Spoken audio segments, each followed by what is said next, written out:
Videos that have surfaced recently is from years ago. And I'm sure you know what it is. It's you're sitting face down on the ground and you're freaking out and you're talking about literally squealing about being eaten by ants. Taking the wrong meds, that you missed your family.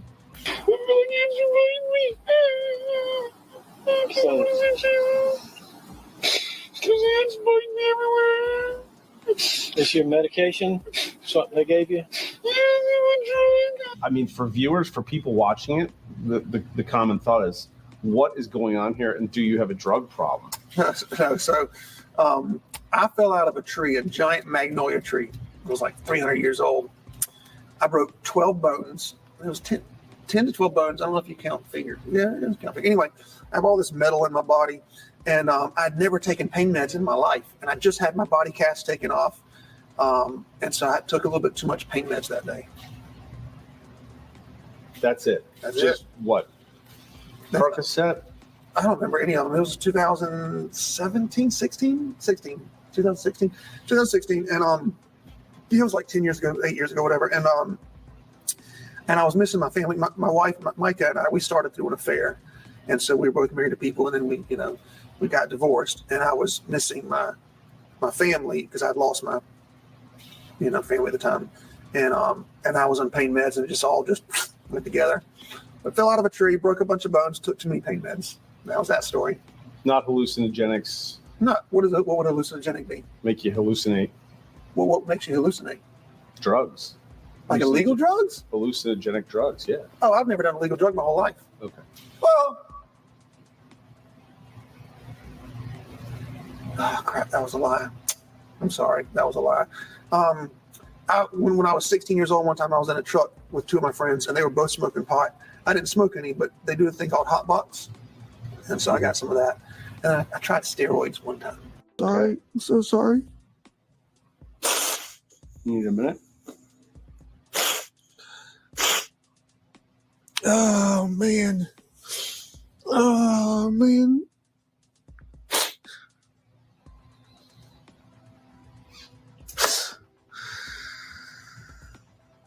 What's tripping you up?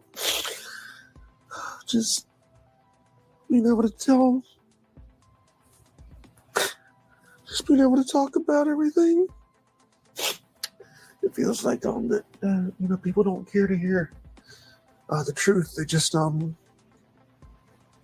to go off of feelings and believe whoever screams the loudest rather than whoever has the proof. What do you think happened that day?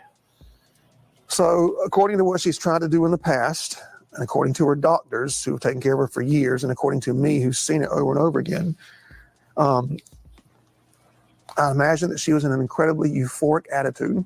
I saw her pictures on the Dick's Pawn Shop. Someone sent me screenshots of the Dick's Pawn Shop pictures where she's smiling, which out of the 6 or 7 times that she tried to commit suicide in the past, only one of those times was she depressed. The other times she was very euphoric. And she would wake up and say, I think I'm supposed to die today. And I said, no, honey, you're not going to do that. She said, well, my mind tells me that I'm supposed to kill myself. I said, we're not going to listen to your mind.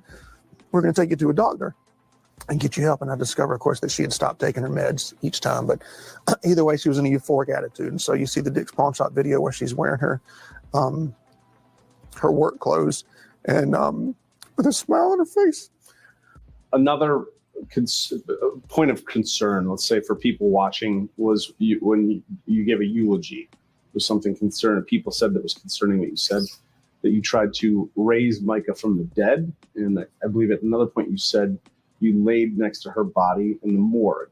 Is that true? I didn't lay next to her body. I mean, I laid, I couldn't, you can't lay next to her because her body's up on this thing, but I mean, I hugged her and I sat on the floor, next to her and just talked to her for a while. But yeah, I tried raising her from the dead because you know what? If it had worked, we'd have a whole different story, but God forbid me not try it and always wonder the rest of my life, would it have worked, right? Jesus did it. Elisha did it. A few other people in the Bible. And so, yes, if somebody I love more than anything in the world has passed away, what I believe to be an early death, you better believe I'm going to try to, in Jesus' name, raise them from the dead. I believe in healing. I believe in miracles.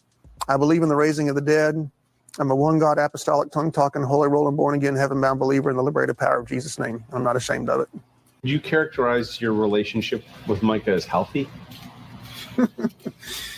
Oh, man. When she was on her medicine, we had the greatest marriage you could ever imagine. We spent every day together. I don't know any other couple that spent every day. So we wake up, well, she'd kind of wake up before me, but, we'd go work out together every day, 5 days a week. We'd eat lunch together every day. We would work together every day.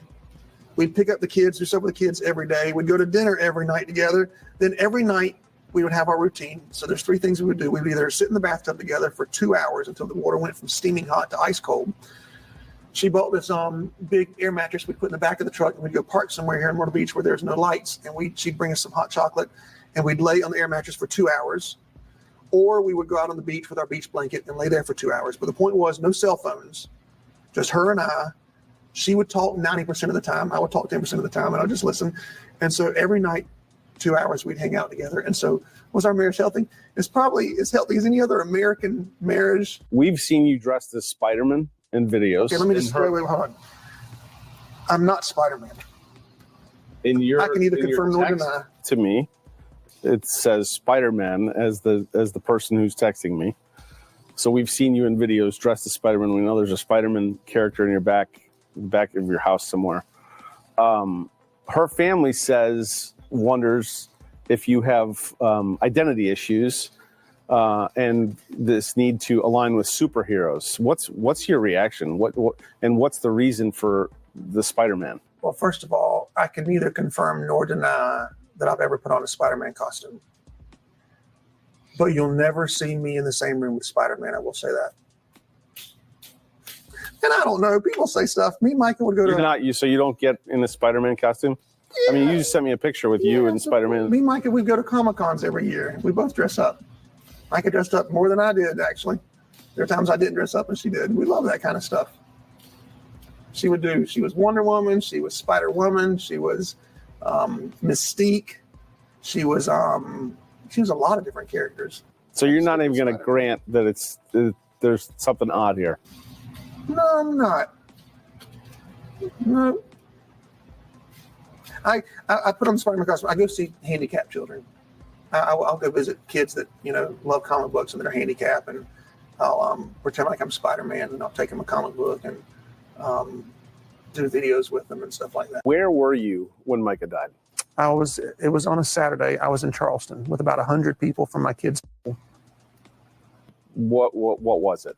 Oh, soccer. It was a soccer tournament. Okay. So we know, I've gone through Micah's last day, pretty much almost down to the minute. Bring us through your last day? You said soccer. Do you have any documentation that they were there? Oh, you're asking because, okay, I got you. Yeah, of course. Yeah, I can't believe people. Oh, my Lord. So, yeah, I was with about 100 people. We had dinner that night. We were all together at the soccer fields that day.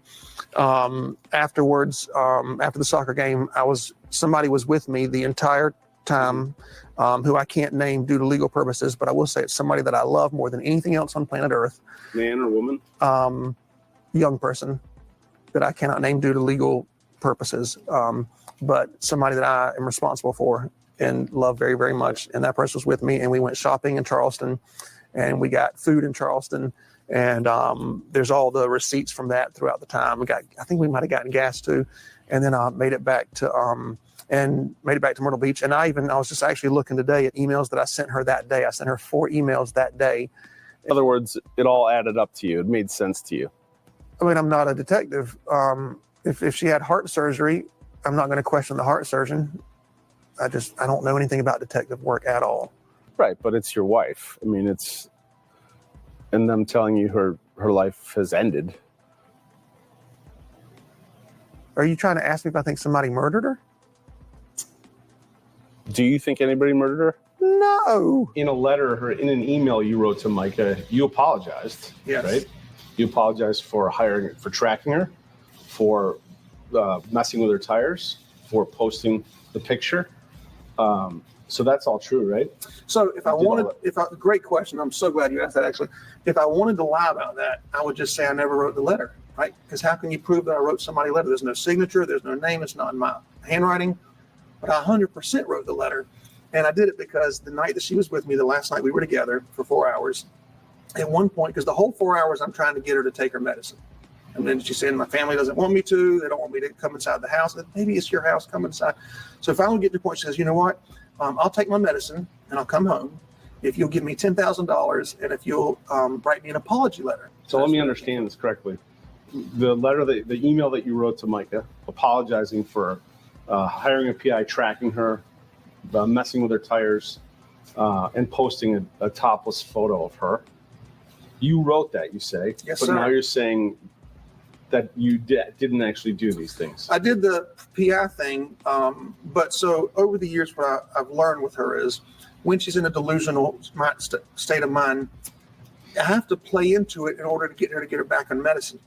So the first year or two, when she'd say something, I'd say, that's not true, that's not real. She'd get mad and blow up and, knock a hole in the wall or something like that. So then by December 2019, I think it was, we were watching TV and she just stopped and said, you're a double agent. And I said, no, I'm not. She says, yes, you are. She said, and I'm going to call the police. She said, you're a double agent. You've stolen my things. And I'm going to put you in jail.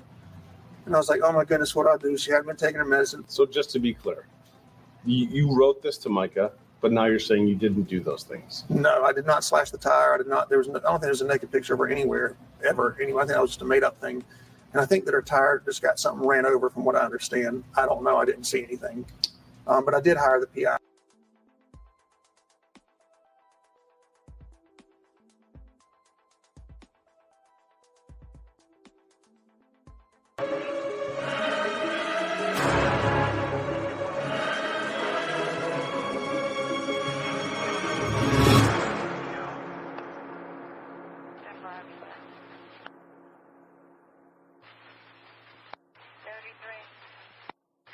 Can you let a supervisor know that I have a case report with an arrest attached?